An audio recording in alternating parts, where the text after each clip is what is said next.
महाराज नारद म्हणले एकटं जगण्यात मजा नाही, बायको पाहिजे.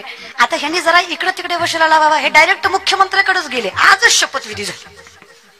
आता कुठं लोड मधनं मुक्त झाले होते मुख्यमंत्री. मुख्यमंत्र्याची शपथविधी फक्त ह्यांच्यामुळे झाली. ओनली लाडकी बहीण महाराज. बायकांनी सिद्ध केलं आयुष्यभर नवऱ्यानं सांभाळलं तरी किंमत नसती. माहेराची एक साडी सुद्धा ती वर्षभर मोबलती. भावानं घेतली, भावानं घेतली, भावानं. चला जाऊ, तुमचं श्रेय आहे, दुसरं कोणाचं नाही.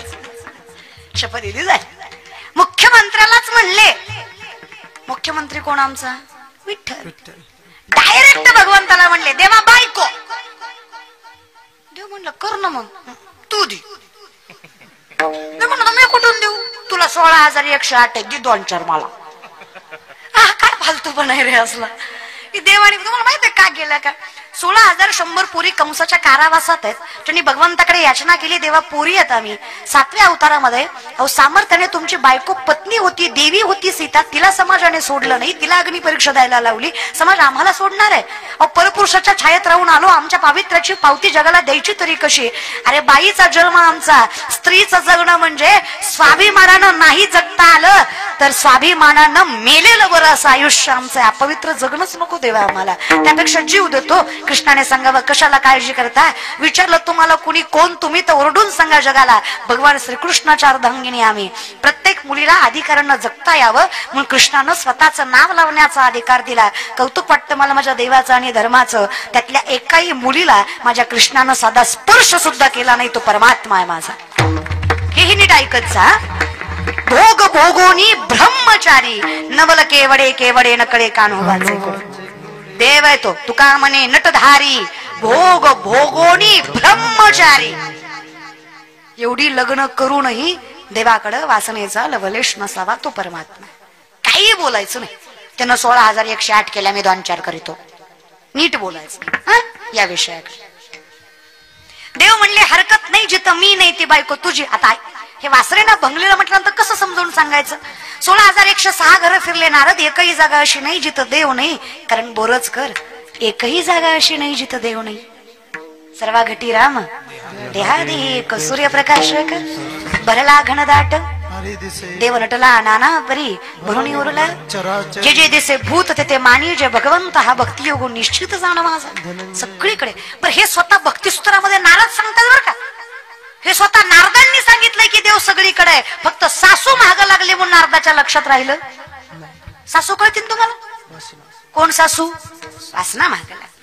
नारदांनी 16,107 घर जामवंतीचं अस्वलांची कन्या सगळ्यात देखणी योगेश्वर भगवान नारदाची मनोमन इच्छाही भेटावी. देव मायावीरपणे त्या संघ फुगडी खेळत होते. शेवटचं घर पट्टराणीचं. पट्टराणी रुक्मिणी आई साहेब पुरुषाला पाणी घालत होत्या. नारदांनी पाहिलं एकट्याच दिसतायत. नारदाच्या मनात लाडूच फुटलं. नारद म्हणले आलतू फालतू नाही, पट्टराणीच आपली. नारद म्हणले रुक्मिणी. रुक्मिणी माता म्हणल्या रोज आई साहेब म्हणते, आज डायरेक्ट एकेरी रुक्मिणीवर पिसाळलं का काय? नारदा नाही, तुमच्या नवऱ्याने सांगितलं जिथं मी नाही तिचा नवरा तू. अशा हिशोबाने मी तुमचा नवरा. आपल्या धर्मात नवऱ्याला एकेरी हाक मारायची, इज्जतीत नारद राव म्हणायचं. रुक्मिणी मात्र लगेच कळलं देवानं हे माझ्याकडे सुधरवायला पाठवलंय. उपमुख्यमंत्री ना रुक्मिणी आहे साहेब. आता इथं 2 आहेत पण असू दे हरकत नाही. रुक्मिणी आहे साहेब सामर्थ्याने. खरंय म्हणले नारदराव, तुमचं वाटून वाटून देवाचं प्रेम माझ्या वाटणीला कमी येतं. तुमचा ना माझा राजा राणीचा संसार कसलं भारी. पण कसं ना नारदराव, मी जर हाताला धरून अशीच तुमच्या आले या बोरज मध्ये, काय म्हणतील मंडपातली माणसं? कृष्णाची बायको रुक्मिणी नारदाच्या हाताला धरून आली, लोक चांगलं म्हणतील का? लोकांचं बायको घेऊन फिरल्यावर लोक चांगलं म्हणतात का? आपली घेऊन फिरायला कुणाच्या बापाची भीती आहे का? घेत जा समजून. असं असतं महाराज बरं का. मग आपण काय करू? विधिवत लग्न करू. मी देवाच्या नावाची माळ काढते आणि तुमच्या नावाची घालते. मी विधीची तयारी करे, परंतु तुम्ही पुढच्या कुंडात जाऊन आंघोळ करून या. रुक्मिणी मातेनं गोड बोलून नारदाला अशा कुंडात पाठवलं जे कुंड पार्वती मातेनं शापित केलं होतं. महादेवाशिवाय जो कोणी यात आंघोळ करील त्याचं लिंग प्रवर्तन होईल. म्हणून मराठी शिकावं लागतं.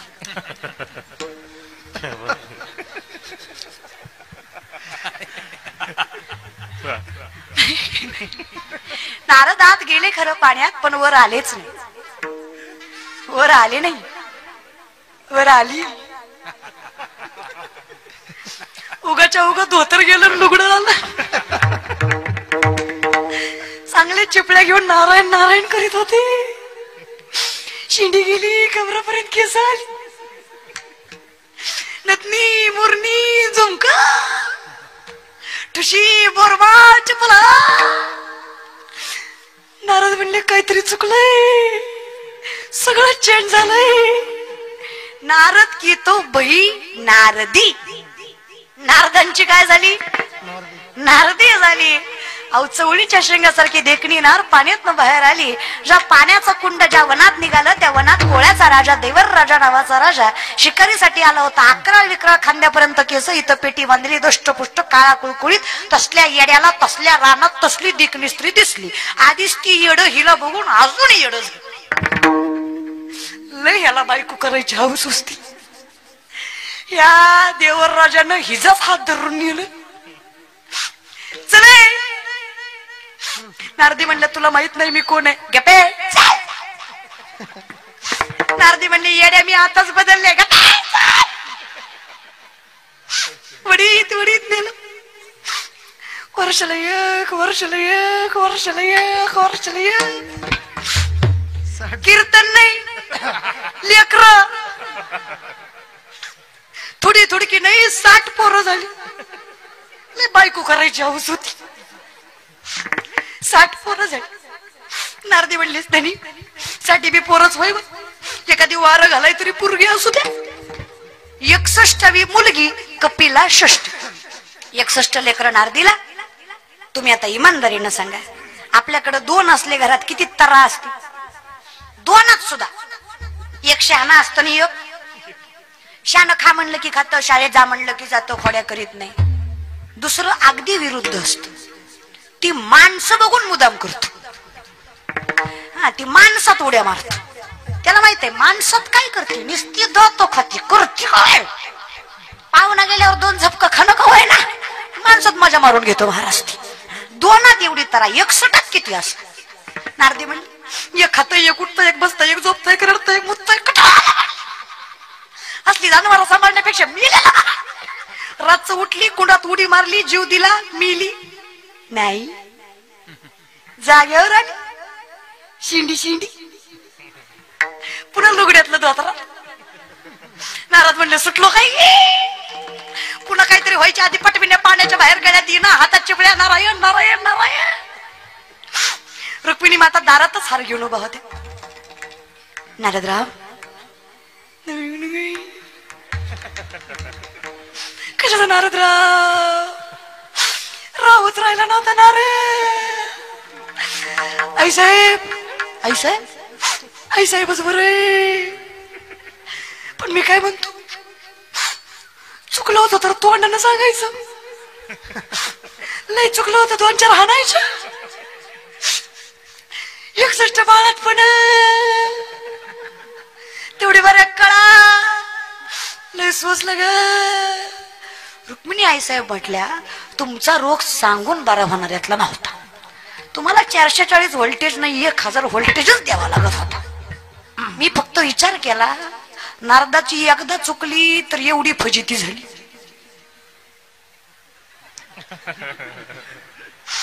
काय काय होईल तुमचं? लई टेन्शन येतं दादा. तुम्ही तर इतक्या रील फिरवल्यात या, कसंच होईल तुमचं. पण काळजी करू नका, मागे झाले पाहू नका. इथून पुढे जामीन आहे. इथून पुढे जे झालं ते झालं. आतापर्यंत आयुष्यात तुम्ही काय जे काही केलं ते केलं. आता इथून पुढे तरी सासू माझी जाच करी लवकर न्याय गतीला. आता एवढीच का नाही बाई, तिच्या पलीकडे अजून एक वर चढ आहे. जाऊ तिचं काय करायचं, तिला मारायचं का नाही. आशा म्हणजे जाऊ. आशा परमात्म्यातली मारायची नाहीये, आशा मारायची ती संसारातली. म्हणजे तिच्या नवऱ्याला मारायचं, बोडकी करगतीला. आशा मारायची म्हणजे देवावरची नाही, परिपूर्ण आशा फक्त देवावर राहावी याच्यासाठी संसारातली आशा मारायची. असोनी पण जीवे वेगू. लग्न तर झालेलं आहे जाऊच माझ्या, त्यामुळे लग्न तर टाळता येत नाही. पण आपण तिच्या नवऱ्याला मारू शकतो जेणेकरून ती मला जाच करणार.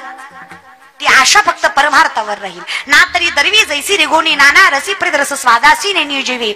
बघा माय, एक वस्तू आहे, आमटीत जाती, पिटल्यात जाती, वरणात जाती. पदार्थ नाहीये, वस्तू आहे. उलतण्याची बहीण आहे. तुमच्याकडे उलतण्याला काय म्हणतात? अहो तुम्ही चपाती कशाने उलटता?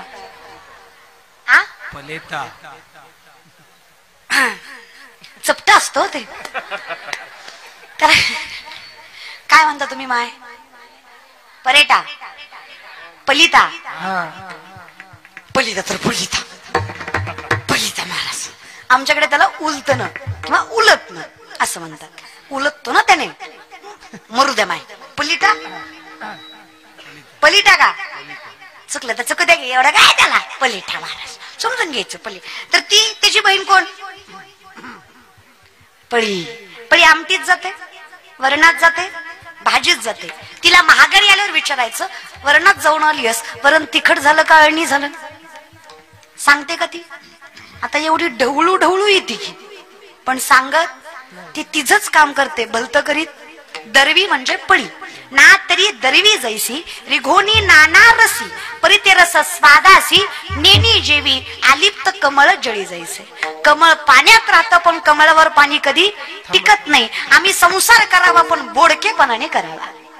आशा संसारातली मारावी आणि विठ्ठलावर ठेवावी. जाऊ माझी जाच करी बोडकी कर गतीला. अजून कोण? नंतर आमच्या जवळ नाही, पण आमच्या सासून तिचं कार्ड आमच्या डोक्यावर ठेवलं. आम्ही शहरात राहतो, ती खेडेगावात राहते, म्हणून तिचं कार्ट आमच्याकडे शिकायला. मग काय करायचं? मारायचं का? नाही, नीट ऐका.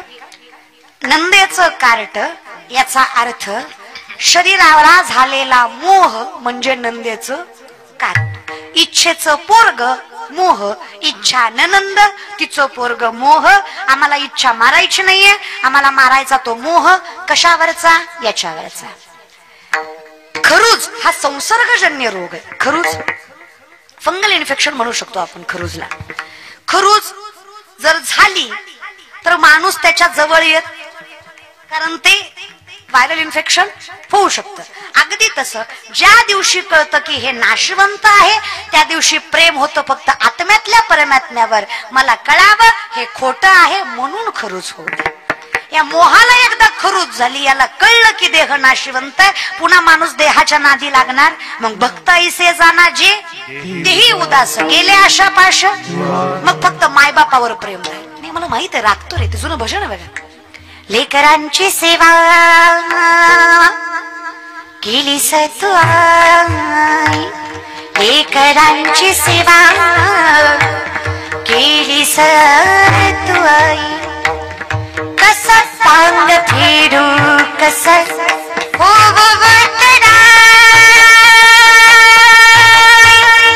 तुझ्या उपकारा जगी तोड नाही.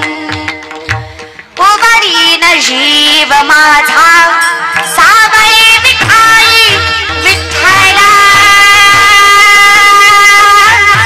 माय.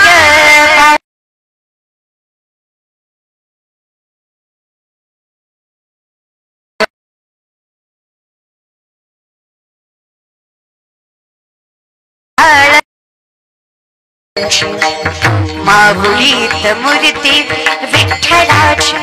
हे जे कोणी ज्याने काही घडवलं ना ते त्याने घडवलंय. फिरत्याचा काळ वरती देशी मातीला विठ्ठला